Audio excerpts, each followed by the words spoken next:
Oi, gente, bem-vindo, bem-vinda para quem não estava nesse canal, para quem aqui caiu a primeira vez. Eu sou a professora Lígia Carvalheiro e eu trago aqui conteúdos de enfermagem, conteúdos de SUS que vão te ajudar no seu concurso, tá? Primeiro ponto é, não tente ser expert em cada item do seu edital, vai enlouquecer, tá? Vai ficar muito bom no assunto e não vai dar tempo de ver o outro. Então, realmente, aqui é tudo muito objetivo, tudo muito resumido. E o assunto de hoje tem a ver com temão gestão em enfermagem.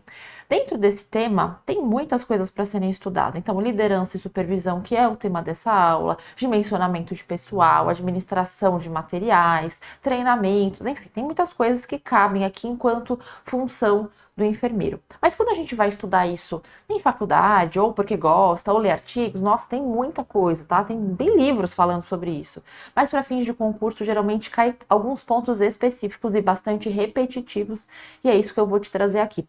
Cuidado para não ficar estudando abobrinha, tá? Abobrinha como? Excessos, tá? Então, pensa lá no seu conteúdo programático. Vamos supor que tem ali 40 itens, 45, 50 itens, exemplo, tá? E aí, quando você vai ver a sua prova, a quantidade de questões da específica, geralmente gira em torno aí de 25 a 35 questões, 30 geralmente. Ou seja, vai sobrar temas, né? E dentro de cada tema, olha quantas coisas não vão cair. Vamos dar um exemplo. Vamos supor que você vai estudar PNI, Programa Nacional de Imunização. E na prova realmente caia lá uma questão de BCG. De repente caiu também uma de tríplice viral. Nossa, legal, duas questões. Mas quantas outras coisas você estudou dentro de PNI que não caiu? Então, se esse seu estudo não for direcionado para a prova, você está desperdiçando o seu tempo. Você vai ficar 10 anos para se preparar com um concurso que quem, às vezes, começou bem depois que você, mas teve um estudo mais linear, baseado no que tem caído e aí aumentando sua probabilidade de acerto e caminhando com esse edital de forma mais rápida, vai chegar lá antes que você, tá? Então, estudar para concurso não tem nada a ver com estudar para colégio, não tem nada a ver com trabalhar na área, significa estudar certo, ponto final, tá? Então, dentro desse tema liderança, eu li tanta coisa, tanta coisa, tanta coisa, vi tanto material, assisti tanta aula para tentar entender o que estão se falando por aí. E aí fui para as questões e comecei a fazer uma, duas, três, trouxe aqui várias para você. Resumo da ópera, gente, tem abobrinha demais com relação ao objetivo de prova de concurso, tá? Uma das referências desse assunto de liderança é a professora Paulínia. Eu tive aula com ela lá na Universidade de São Paulo. Ela é maravilhosa, tá? Porém, de tudo que ela fala que é muito útil, abre a sua mente enquanto enfermeiro, para fins de concurso cai só um pedacinho, e isso vale para todas as disciplinas, tá? Então, se você quer algo objetivo, seja muito bem-vindo. Se você prefere se atualizar daquela forma bem completa, de ter todo esse conhecimento, e aí ter toda essa gordura que nem vai cair para concurso, nem precisa assistir, porque você vai se frustrar, tá? Então, fica aqui, se o teu objetivo é chegar lá na sua nomeação muito rápido. Então eu fiz aqui diversas anotações, tem muitas folhas aqui na minha mão, e eu fui enxugando, baseado nas questões, e vou te trazer aqui o filé. Fica aqui e acompanha, tá? O primeiro ponto é lembrar, e aí a gente vai fazer aula não em forma de apresentação pronta, mas a gente vai escrevendo aqui junto. O primeiro ponto é lembrar que a definição de liderança e também supervisão depois, que a gente vai ver na sequência, ela é variada. Então tem vários autores trazendo abordagens diferentes. Aí eu vejo materiais, nossa, fulano diz isso, ciclano diz aquilo, e na prova não diz nada, tá, gente? Então, entenda que a liderança ela tem vários significados, mas tem algumas coisas dentre todos esses autores que são bastante comuns. Vou deixar grande aqui para você enxergar, tá? Então, vamos lá. Liderança. A gente tem diferentes definições, mas o que tem em comum, basicamente, tá? Que é uma tarefa de condução de grupos, certo? Cabe, tá batendo com o que você concorda? Esse indivíduo é desejável que ele seja capaz de conduzir, de promover mudanças na rotina, mudanças no grupo, tá? É desejável que ele tenha o poder de persuasão, tá? E persuasão, entenda, é diferente de controle, tudo bem? E só saiba que com relação à origem, ela veio do estudo que a gente tem das teorias, enfim, da administração. Tudo bem? Então, aqui resume os principais pontos do que se trata liderança, e isso já te ajuda a matar questões em prova. Bom, a primeira coisa que mais cai é diferenciar três grandes tipos de liderança. tem mais, mas tem esses três primeiros que a gente vai ver um pouquinho mais aprofundado e os outros mais com relação à palavra-chave, que mata muitas questões. Então a gente vai diferenciar o que é liderança autocrática, o que é liderança democrática e o que é liderança liberal. Pronto, aí você já resolve muitas coisas em prova e eu vou te mostrar as questões já já, tá? Na lata aqui. Então vamos lá. O primeiro tipo de liderança é a liderança autocrática. O que você entende por aqui? Parece uma coisa muito participativa do grupo? Não, né, gente? Então, essa entrada em quê? Existe uma centralização do poder, centralização total. Na mão de quem? Dos subordinados? Óbvio que não, na mão do líder. Entenda subordinados enquanto o restante da equipe na qual você lidera, tá? Sem muito julgamento. Então, autocracia, o poder está na mão de quem lidera. Adivinha como que é o relacionamento? É horizontal ou vertical? Óbvio que ele é vertical. Então, a gente tem aqui, ó, um relacionamento vertical, tá? Muito comum as questões perguntarem sobre a ênfase. ênfase em que é a liderança autocrática? ênfase nas tarefas e não nas pessoas. ênfase nas tarefas, tá? Existe uma submissão da equipe, óbvio, né? Já que tem um chefe completamente, um líder completamente centralizador. Existe uma característica que nem de tudo é ruim, que as ações são claramente definidas e por causa disso costuma-se ter uma alta produtividade, tá? Onde importa mais do que a qualidade. Resumão para você, sem você ler 100 páginas sobre isso. Tudo bem? Tudo centralizado. Eu resolvo, eu decido, eu divido tarefas, eu ponho foco completamente na própria tarefa. Eu quero resultado e eu quero muito resultado, tá? Lado bom disso tudo, cada um sabe exatamente o seu papel, ninguém tá solto aí não, tá? Lado ruim, total desestímulo à autonomia, à liberdade, à criatividade, tá? Então, esse relacionamento interpessoal, essa preocupação com esse relacionamento interpessoal, ele não existe aqui, certo? Então, é um extremo. Agora a gente vai para o caminho do meio e depois para o outro extremo. Então, autocracia autocrática, liderança autocrática. A gente tem também a liderança... Ai, não, eu não vou para o caminho da ponta, eu vou para o caminho do meio. A liderança democrática. Democrática. Então, se é o caminho do meio, adivinha qual é a ênfase? A gente viu lá que lá tinha ênfase na autocrática nas tarefas, certo? Aqui também tem ênfase nas tarefas, mas dividindo com a ênfase nas pessoas. Equilíbrio. Na sua cabeça, essa palavra equilíbrio tem que estar, tá? Isso vai te ajudar a memorizar. Então, equilíbrio, ênfase nas pessoas, ênfase nas tarefas, algo mais compartilhado. Aqui se fala em trabalho em equipe, em conjunto. Aqui tem partilha dos propósitos da organização, tá? Aqui se divide as decisões. Não é que o seu líder vai ter o poder de decisão igual a um subordinado, não é isso.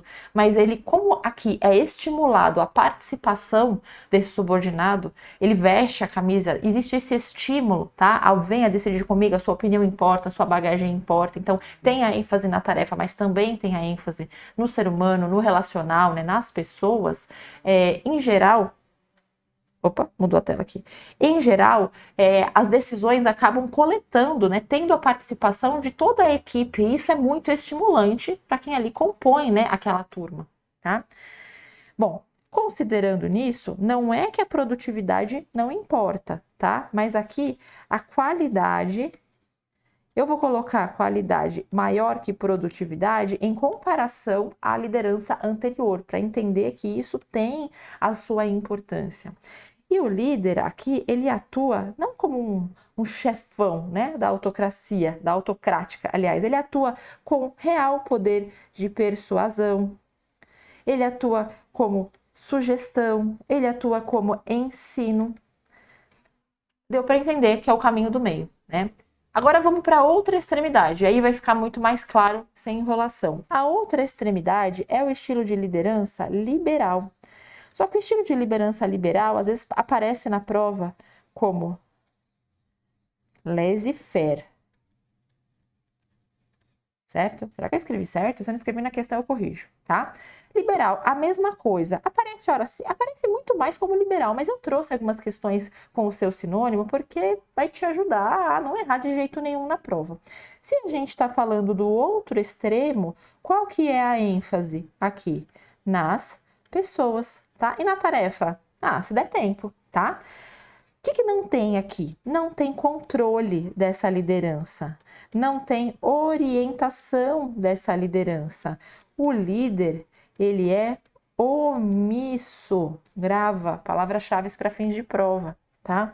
E por consequência, o grupo, ele fica disperso, ele fica sem orientação, ele fica meio perdido. Só que há uma característica interessante daqui com esse tipo de liderança, pode ter dois resultados distintos. Olha só, a gente pode ter um grupo que tem um relacionamento tão perfeito que aumenta com isso a motivação, a criatividade, tá? E o resultado sai. Mas a gente pode ter um grupo que não tem essas características, que não consegue tocar o barco sem o líder, já que a presença do líder ela é quase nula aqui. E acontece o quê? Uma dispersão do grupo total, então uma desorganização. Basicamente, o grupo fica perdido, tá? Perde-se o foco do quadro. Desequilibra demais toda a finalidade que seria o propósito inicial.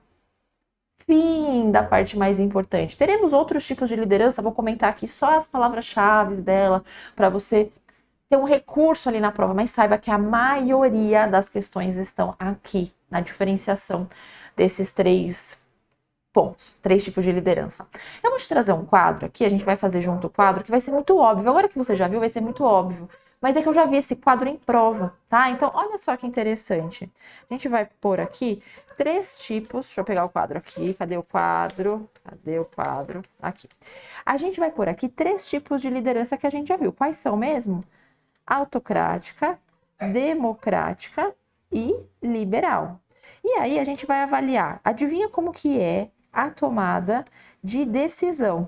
Adivinha, quem faz a tomada de decisão na liderança autocrática? Só o líder. Quem faz a tomada de decisão na democrática? O líder faz com a colaboração dos subordinados. E quem faz na liderança liberal? Totalmente liberdade aos subordinados. Veja como é diferente, né? São os extremos e o caminho do meio. Tá, a programação dos trabalhos. A programação dos trabalhos. Então, que é mais do que divisão de tarefas, que divisão de tarefas apareceu como outro item nessa questão. Então, a divisão de trabalho, em geral, não só tarefa, mas como meta e etc., adivinha quem faz? Só o líder, tá? E nessa divisão de trabalho aqui, aí na produção, a programação dos trabalhos aqui na democrática. Então, o próprio grupo, ele vai esboçar providências para garantir o alvo. Então, na busca de resultados, na busca de metas, enfim, então tem a participação do grupo nessas sugestões, tá? Nessas ideias para se chegar a um determinado resultado. E aqui no liberal, a participação do líder é até limitada, tá? Então, o grupo decide ou orienta ao próprio trabalho, a programação do próprio trabalho, tá? Então, aqui é um extremo, aqui é o outro e aqui é o trabalho do meio. Tá, outro ponto, então repetindo, a gente tem a liderança autocrática, a democrática e a liberal. E a própria divisão do trabalho, que para mim dava para juntar junto com a característica anterior, mas eu quero te trazer exatamente como caiu numa questão. E o último item é a participação, tá? Então, a divisão do trabalho, o líder vai determinar exatamente qual tarefa cada um deve executar, tá? Então, o líder determina, tá? E na democrática, aí a divisão das tarefas fica a critério do grupo. Olha só, afinidades do grupo mais líder. Então, o líder, ele tem uma divisão de trabalho que ele pretende, mas ele observa a afinidade do grupo, as sugestões do grupo, tá? E já na liberal, tanto a divisão das tarefas, como a escolha dos colegas na hora de fazer partilha de grupo, sabe? Todas essas possibilidades que tem de trabalho, fica por conta do grupo, só grupo. É fácil de princípio, porque a gente já viu, né, isso antes. Então, aqui é só para reforçar, é um resumão. E a participação? O líder é dominador aqui, líder dominador, tá? Então, ele elogia, ele critica o trabalho de cada um, tudo assim.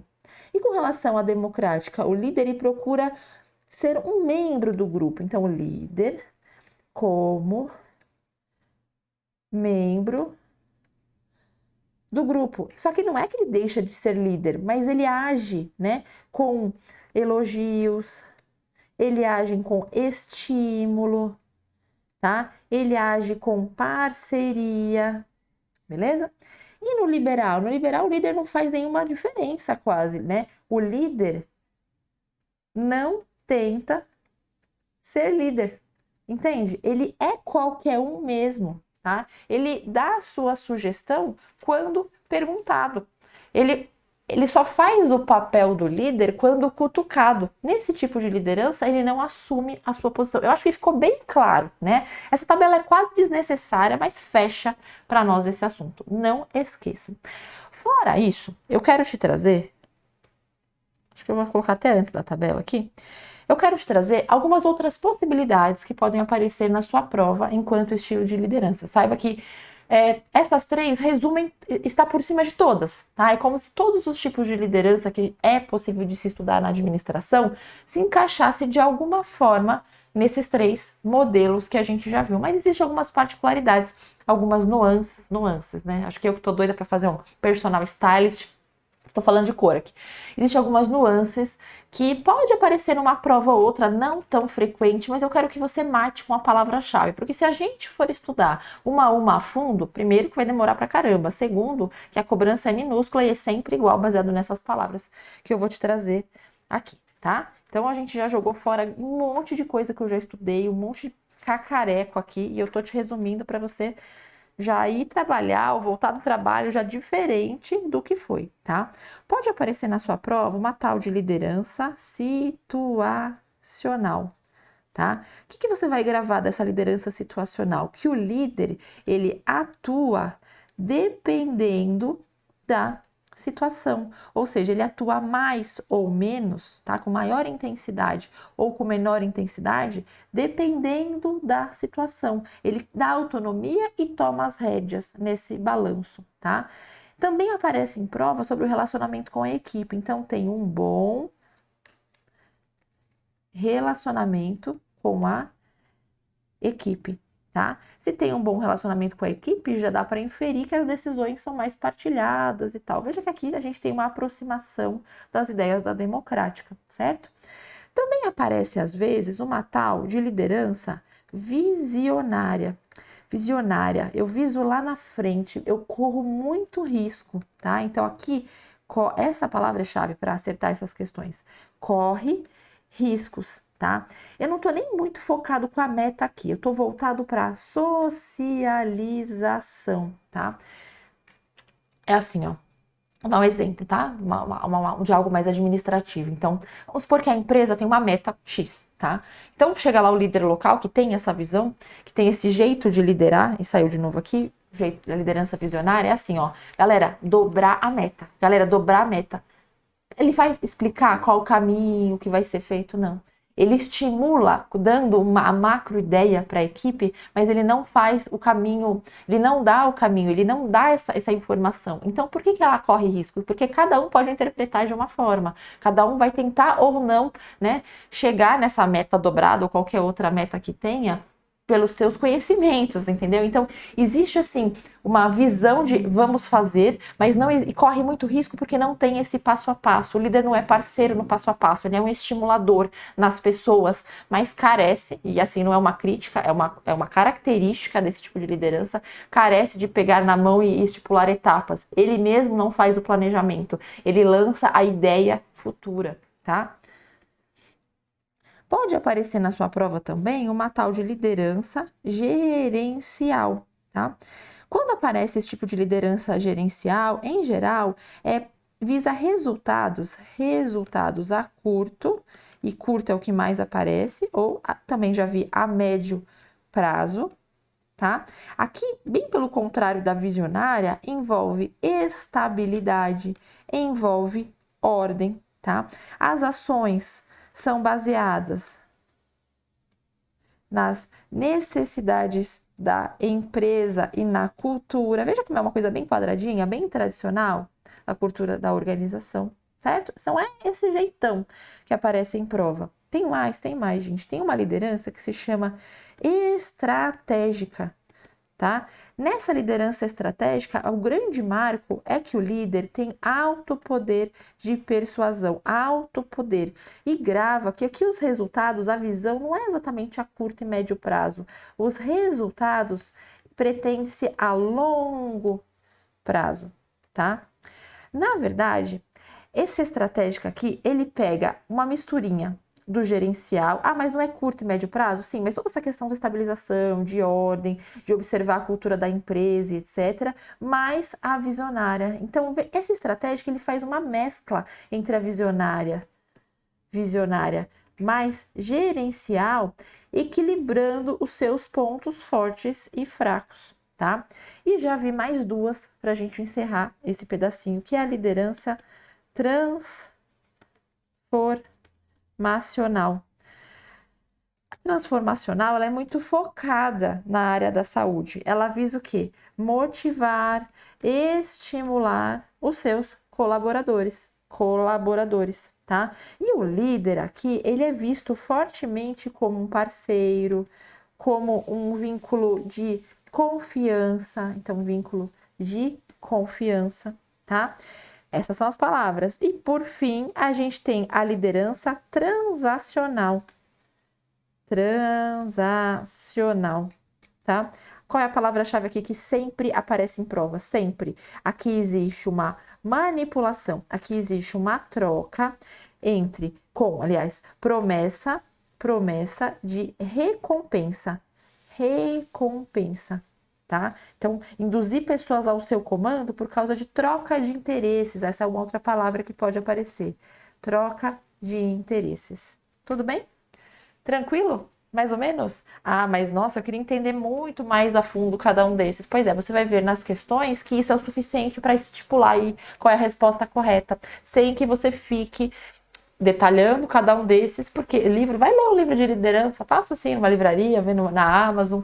É assim, gente. Um livro detalhado, é um estudo bem profundo, interessante, é muito útil para o profissional. Não tem a ver com essa discussão. Tem a ver com como é que vai ser a sua prova, que tipo de questão costuma cair, tá? Claro, se você vai fazer de uma banca específica e você observa que no ano que você está fazendo, né, as questões que você está estudando, nossa, não é que a banca explorou mais esse tipo de liderança? Claro que você vai atrás dessa teoria, óbvio. Se isso está muito evidente para você, vai atrás. Você tem que ser maior interessado em buscar essa informação. Mas, no geral, isso aqui pipoca uma prova ou outra, sendo a primeira parte que cai muito mais. E você entendendo aqui esse trecho e a real diferenciação dos 3 tipos de liderança no começo, vai fazer uma boa prova sim. Por fim, eu quero comentar algo sobre supervisão, porque no edital aparece, né? Supervisão e liderança, aí você fala, nossa, e supervisão? O que eu vou estudar? Relaxa. Olha só o que você vai estudar para supervisão. Quando a gente fala de supervisão, o primeiro ponto, tá? É que o enfermeiro, ele também atua com atividades gerenciais, certo? Então, a supervisão, ela faz parte das atividades gerenciais do enfermeiro. Então, por isso que é importante, tá? Bom, o enfermeiro vai atuar tanto seguindo o planejamento, o foco do que se pretende dentro da organização, missão, valor, lembra tudo isso? Tá. Mas ele também vai ter que atuar sobre uma equipe que vai ter que adotar todos esses valores. Então, você percebe aqui que a supervisão desejada hoje em dia, e não existe só um tipo de supervisão, mas aqui a classificação não importa, ela é muito associada à liderança democrática, né? Por detrás do pano a gente está vendo isso daqui. Então, dentre as atividades gerenciais do enfermeiro, a supervisão é uma delas, tá? Que outras atividades gerenciais ele tem? O enfermeiro faz o dimensionamento, ele faz recrutamento, seleção, treinamento, avaliação de desempenho, tá? Ele faz controle de materiais, olha quantas atividades e outras, né, e etc. Então, a supervisão aqui é uma atividade inerente do enfermeiro. Então, a intenção é que a supervisão do enfermeiro seja para quê? Para motivar, para orientar os seus subordinados, tá? Na execução das suas atividades, tá? Com base nas normas, lógico, não é solto, né? Com base nas normas, e entende aqui de forma bem genérica o que são normas, tá? E esse processo é pontual? Não. Num processo contínuo e num processo educativo, tá? E uma supervisão bem feita, uma parceria bem feita, inclusive, né? Então, essa preocupação relacional pode influenciar o quê? Os índices de absenteísmo, os índices de produtividade, de qualidade do serviço, tá? E além do mais, a gente tem a Lei 7498 de 86, que é a lei do nosso exercício profissional, que coloca que, primeiro, que é uma das funções, né, do enfermeiro gerenciar, dentro da equipe de enfermagem, né, gerenciar o serviço de enfermagem, isso está bem claro lá. E o segundo ponto é que técnicos e auxiliares não podem executar suas tarefas sem a supervisão do enfermeiro. Então, veja, tem um caráter educativo, tem um caráter contínuo, tem um caráter de acompanhamento. E não é um caráter de preferência autocrático que é mais desejável aqui, tá? E ao contrário, não é um caráter completamente liberal. Então, a liderança democrática tem muito a ver, está intimamente ligada à supervisão desejada atualmente pela nossa cultura, o que mais tem funcionado. Beleza? Acabou a teoria. Nós vamos para a prática, nós vamos fazer alguns exercícios e eles farão sentido para você agora quando você perceber que, cai isso aqui mesmo. Não é que cai isso aqui mesmo, não é que tudo aquilo que eu venho estudando em livros no meu material lá, que tem 15 páginas, com 15 autores sendo citados, não é relevante? Não é, tá? Então, cuidado para que você não se aprofunde demais num tema e perca todo o seu tempo ali, não sobrando tempo para fechar o seu edital com qualidade. Certo? Beleza? Fiquem com Deus. Abaixo aqui na descrição do vídeo, veja os links disponíveis. Curte esse vídeo, segue, compartilha e me ajuda a divulgar bastante esse canal. Um grande abraço para você. Até mais.